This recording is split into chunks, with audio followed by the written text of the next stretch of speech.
si Pak Cai dulu ya. Yang merayakan ya. Selamat tahun baru Cina. Ya, tahun naga kayu katanya. Whatever naga kayu atau naga kertas, yang penting kita merpati ikut Tuhan Yesus selamanya ya. Selamat tahun baru Cina, Gong Si Pak Cai. Ya, mari Bapak Ibu kita langsung buka di dalam kitab Yohanes pasal yang ketiga, mulai dari ayat yang pertama. Perhatikan firman Tuhan ini. Shalom, Bunda Hesti. Yongi. Ya, Yongki. Ya, kita buka yuk. Yohanes pasal 3 ayat yang pertama, demikianlah firman Tuhan. Adalah seorang Farisi yang bernama Nikodemus, seorang pemimpin agama Yahudi. Ya, perhatikan ya, statusnya pemimpin agama Yahudi. Ia datang pada waktu malam kepada Yesus dan berkata, ya, datang pada waktu malam, gengsi, seorang pemimpin agama datang kepada Tuhan Yesus yang notabene Tuhan Yesus dari keluarga siapa? Ya, terkadang begitu ya Bapak Ibu ya. Kita punya pejabatan, kita punya status gembala ini, ya manajer ini, manajer itu, atau pemimpin rohani, tapi gengsi kadang-kadang. Sedangkan Tuhan Yesus ini pribadi yang tidak terkenal, bukan dari keluarga bangsawan. Coba perhatikan apa yang dikatakan sama Nikodemus ini. Rabi, kami tahu bahwa engkau datang sebagai guru yang diutus oleh Allah. Ya, sepak terjang Tuhan Yesus itu benar-benar pelayanannya berdampak. Terus apa yang dikatakan? Sebab tidak ada seorang pun yang dapat mengadakan tanda-tanda yang engkau adakan itu jika Allah tidak menyertainya. Bapak Ibu, ternyata tanda-tanda ajaib, mujizat, itu kita perlu minta sama Tuhan. Ya, kita perlu dalam pelayanan kita itu untuk mujizat ini dari Tuhan. Tapi firman Tuhan saya tidak arahkan ke sana, kita lihat di ayat yang ketiga. Yesus menjawab katanya, aku berkata kepadamu, sesungguhnya jika seorang tidak dilahirkan kembali, ia tidak dapat melihat kerajaan Allah. Kata Nikodemus kepadanya, bagaimana mungkin seorang dilahirkan kalau ia sudah tua? Dapatkah ia masuk ke dalam rahim ibunya dan dilahirkan lagi? Jawab Yesus, aku berkata kepadamu, sesungguhnya jika seseorang tidak dilahirkan dari air dan roh, ia tidak dapat masuk ke dalam kerajaan Allah. Apa yang dilahirkan dari daging adalah daging, dan apa yang dilahirkan dari roh adalah roh. Janganlah engkau heran karena aku berkata kepadamu, kamu harus dilahirkan kembali. Bapak Ibu perhatikan, seorang tokoh agama, pemimpin agama yang ngerti Taurat, tetapi tidak nyambung dengan perkataan prinsip kerajaan surga. Kenapa begitu? Karena tidak dilahirkan kembali. Bapak Ibu, kita ini dilahirkan dari papa dan mama. Kalau katanya gitu, asalnya dari papa, usulnya dari mama. Maka kita tuh ada. Kita ini dilahirkan dalam apa? Dalam daging. Ya, percayakah kita Bapak Ibu bahwa kita ini gambaran dari papa dan mama? Kita ini peleburan sifatnya papa sama sifatnya mama. Karena kita dilahirkan dalam daging. Nah, Tuhan berkata bahwa yang dilahirkan dari roh adalah roh. Yang Tuhan mau adalah roh kita ini. Ya, roh kita itu dilahirkan kembali. Prosesnya sama. Saat Tuhan Yesus dikandung,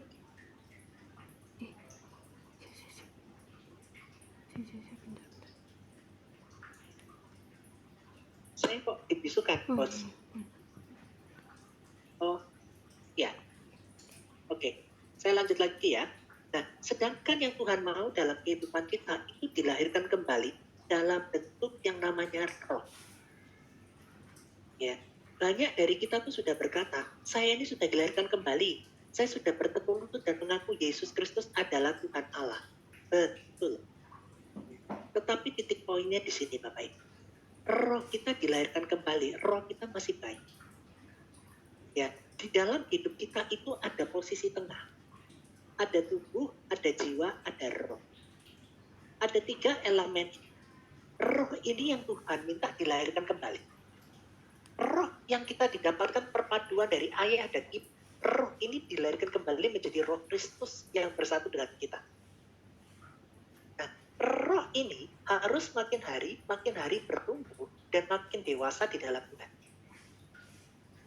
Kenapa tidak demikian? Karena di dalam roh kita ini ternyata ada jiwa, ada. Kenapa kok kita banyak ikut Tuhan, tapi kehidupan kita tidak berubah? Ya, jiwa ini harus ditaklukkan pada pimpinan roh. Yang terjadi adalah jiwa ini takut sama daging. Makanya betapa pentingnya posisi jiwa yang ada di tengah. Bapak Ibu, pemilihan kita milih atau free will atau kehendak bebas, itu posisi kita di jiwa. Kenapa kita gagal jadi anak Tuhan? Karena jiwa kita tidak diserahkan kepada pimpinan roh. Tapi jiwa kita masih diserahkan pada daging. Banyak kasus yang terjadi begitu. Kamu gereja, pelayanan, cuci piring nggak mau. Kamu banyak baca Alkitab, yang sama sekali nggak mau. Ya, jiwa kita ini ternyata tidak diproses untuk sama pimpinan roh.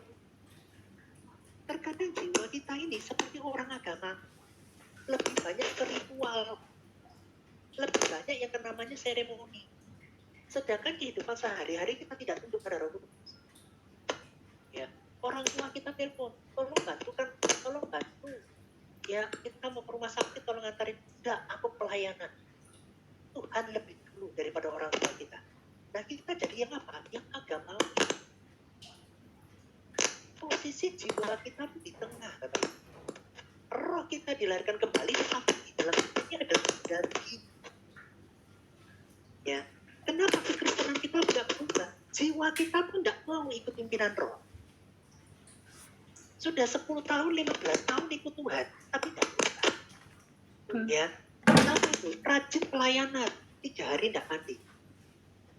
Ya, saya itu punya teman di masa muda saya, rajin pelayanan, main musik. Ya, tapi 3 hari tidak mandi. Kok bisa begitu?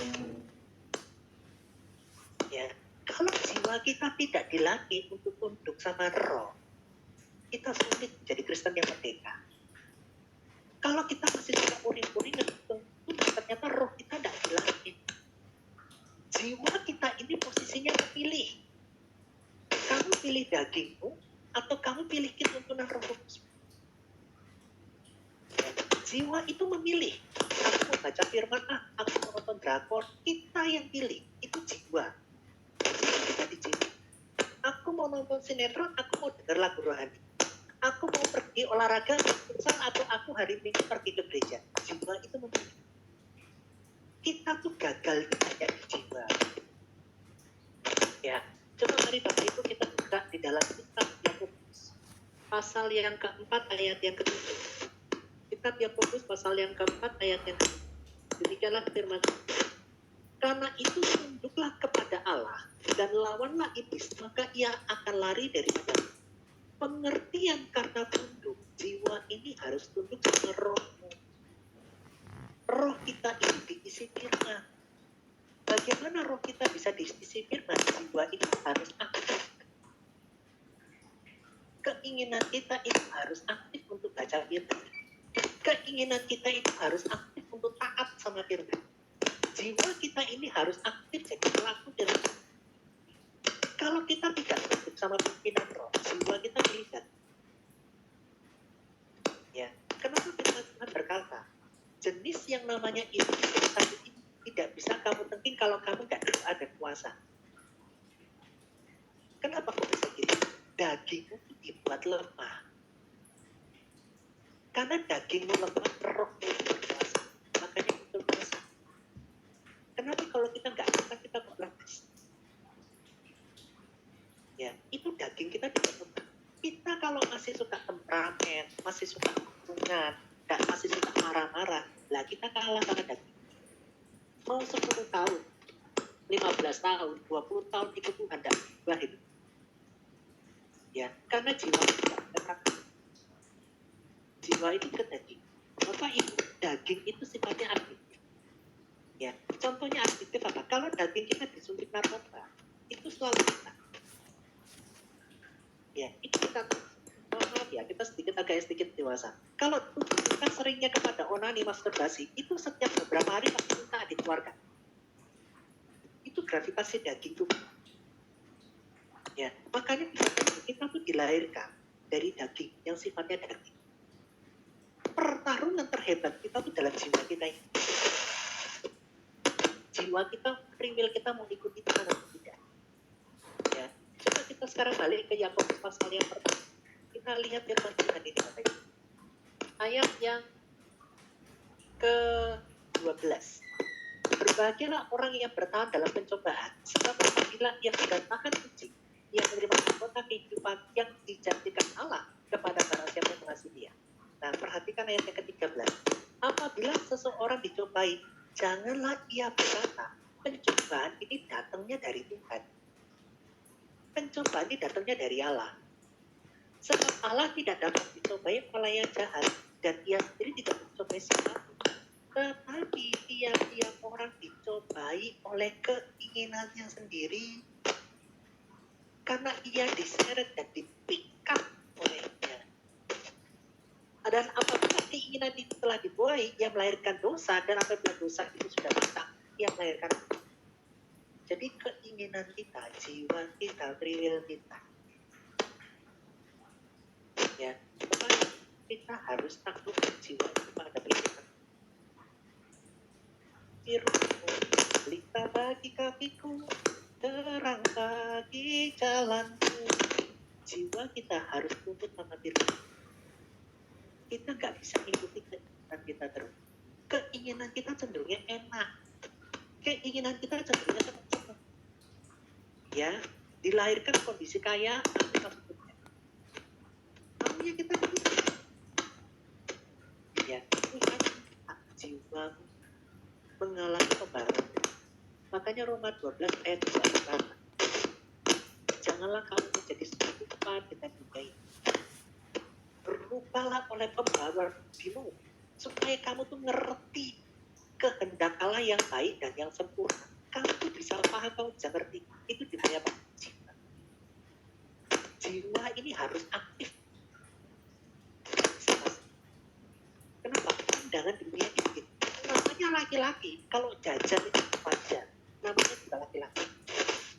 Pandangan dunia itu apa? Wah, perempuan itu kayak capcay, tuyul, kayak bisa coba-coba. Itu pandangan. Pandangan firman kamu maksudnya. Pandangan firman satu tidak bisa dibagi. Itu pandangan firman. Tapi pandangan dunia apa? Namanya juga laki-laki. Pandangan dunia apa? Namanya juga perempuan. Kalau nggak cerewet, nggak ngomel, nggak ngomelin suami, nggak minta duit suami, bukan perempuan. Itu sudah pandangan yang salah. Di dunia ini kita banyak pandangan-pandangan yang mempengaruhi jiwa kita yang sebenarnya tidak sesuai sama firman. Makanya kenapa firman selalu berkata, jangan ikuti pandangan dunia ini. Ya, kamu harus ngerti kehendak Allah yang baik dan yang sempurna itu lewat apa? Lewat jiwa. Rohmu ini yang berkuasa atas. Roh yang berkuasa atas jiwa. Jiwa yang tunduk sama roh itu menghasilkan kasih, sukacita, damai sejahtera, kesabaran, kemurahan, kebaikan, kesetiaan, kelembutan, kebenaran. Coba kamu sebelah buah roh mana yang saya ambil? Tuhan berkata, kalau kamu tidak nempel pada pokok anggur yang benar, kalau kita jiwa kita tidak nempel sama firman, kita nggak bisa mengerti.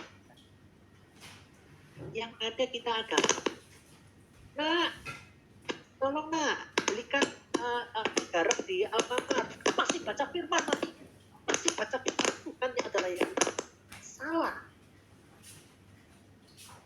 Itu tindakan kasih itu keluar, bukan ritual keagamaan.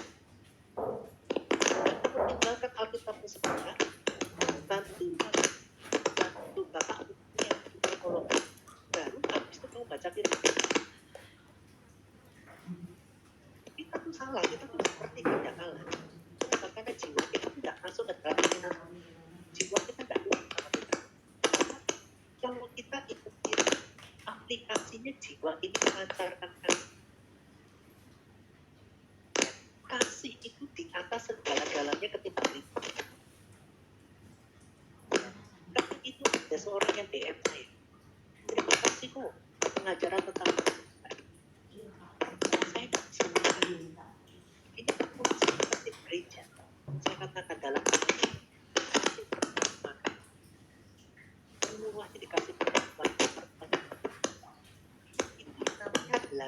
menyampaikan tindakan kasih.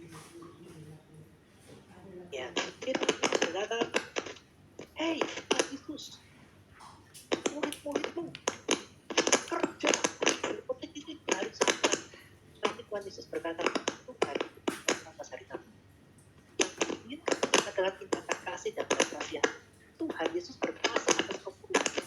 Kalau mertua makan, kasih dia makan. Ya, jangan semuanya kasih sama semua, dikasih ke semua orang lain. Orang tua sudah cari makan. Jiwa kita ini harus merefleksikan kasih. Itu aplikasi kita sehari-hari. Tindakan kasih itu lebih. Oh, suara kemeresep ya? Kemeresep ya, betul ya? Iya, kemeresep. Oke. Saya nggak pakai ini ya. Ya, oke. Ini lebih jelas ya? Lebih jelas ya? Oke, saya nggak pakai headset ya. Ya, itu yang saya inginkan Bapak Ibu. Ekspresi kasihmu itu seperti apa? Itu. Kamu nggak salah baca Alkitab. Kamu nggak salah pergi ke gereja. Ya, kamu nggak salah. Kamu Bible study itu nggak salah. Jiwamu itu ada ekspresi kasihnya enggak? Ada kesabarannya enggak? Ada pengendalian dirinya enggak? Jangan terlalu terjebak dengan ritualistik, Bapak Ibu. Aplikasi kasihmu sehari-hari itu yang penting. Ya, Bapak Ibu, saya itu orang Chinese yang pegang duit itu kuat. Sama diri saya sendiri pelit. Baju saya zaman dulu tuh bukan baju yang sebagus sekarang. Itu baju-baju produk. Saya nikah dengan istri saya ini, saya mulai diajar. Lepaskan uang untuk tidak pelit sama istri. Ini bapak-bapak masih ada yang suka pelit sama istri, enggak ya? Bertobat.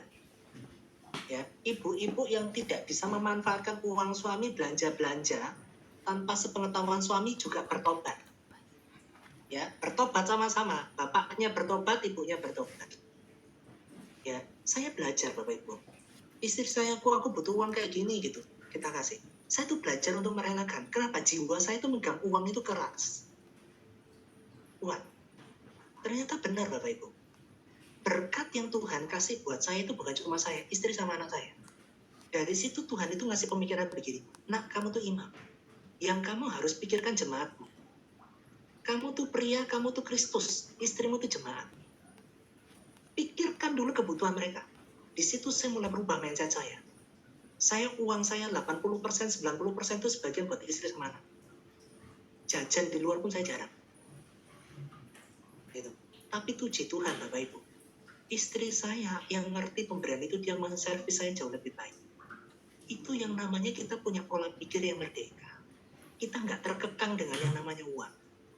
Itu dimulai dari mana? Kehidupan rumah tangga.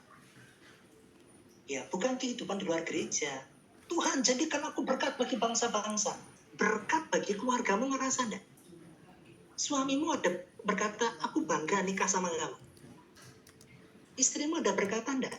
Yang terima kasih ya, kamu sudah jadi suami yang baik. Itu kamu jadi berkat. Itu aplikasi, itu kasih keluar. Kenapa? Karena jiwa itu tunduk sama roh. Kadang-kadang di gereja kita aktif pelayanan. Hebat pelayanan. Tapi di dalam rumah nggak aktif mengasihi suami.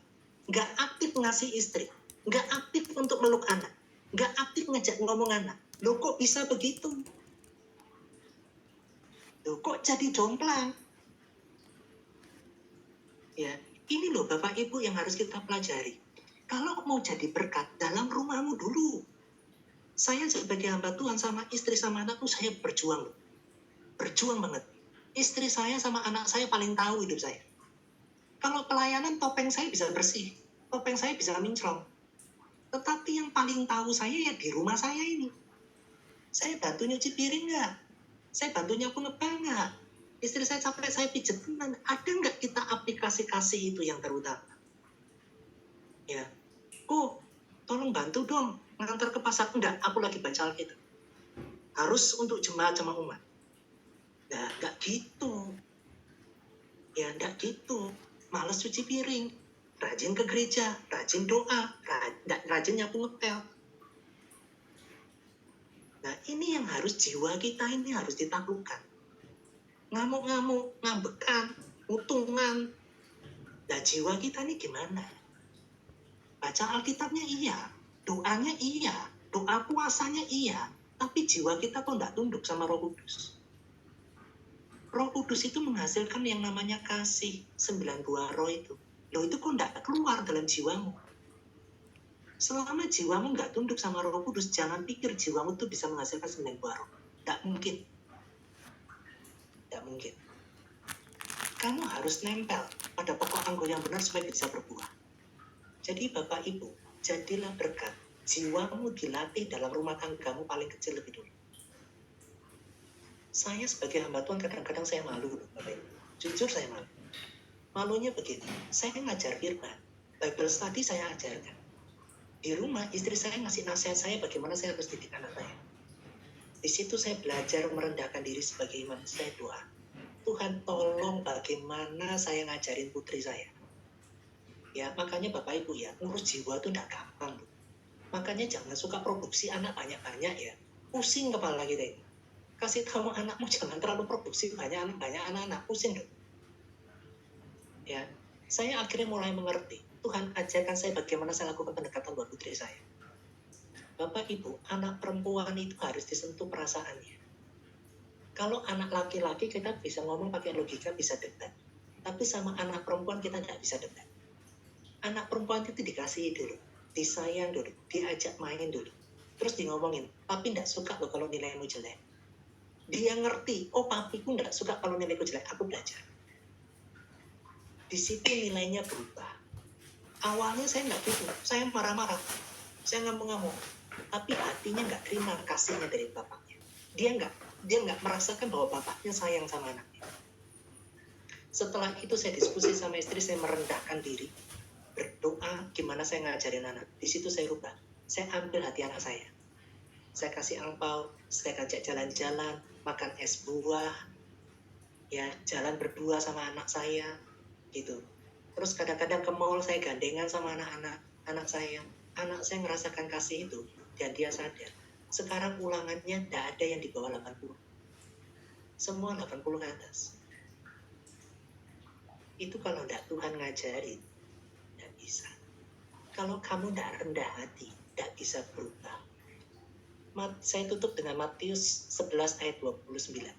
Pikullah kuk yang kupasang dan belajarlah daripadaku karena aku lemah lembut dan rendah hati, dan jiwamu akan dapat ketenangan.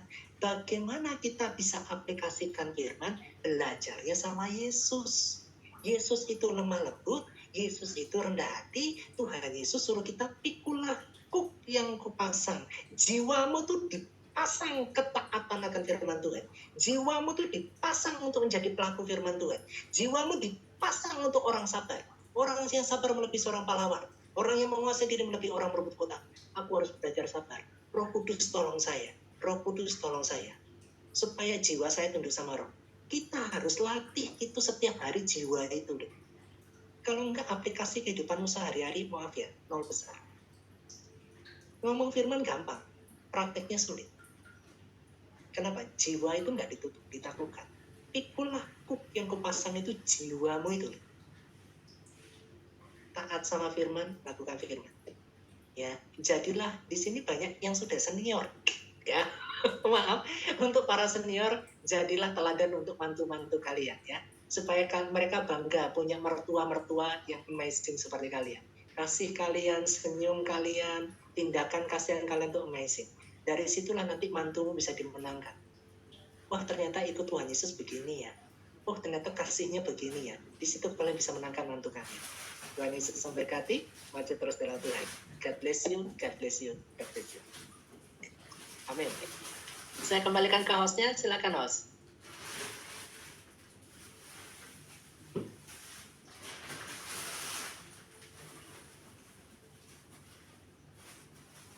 Ya, saya kembalikan ke Bu Hesti atau ke hostnya, silakan.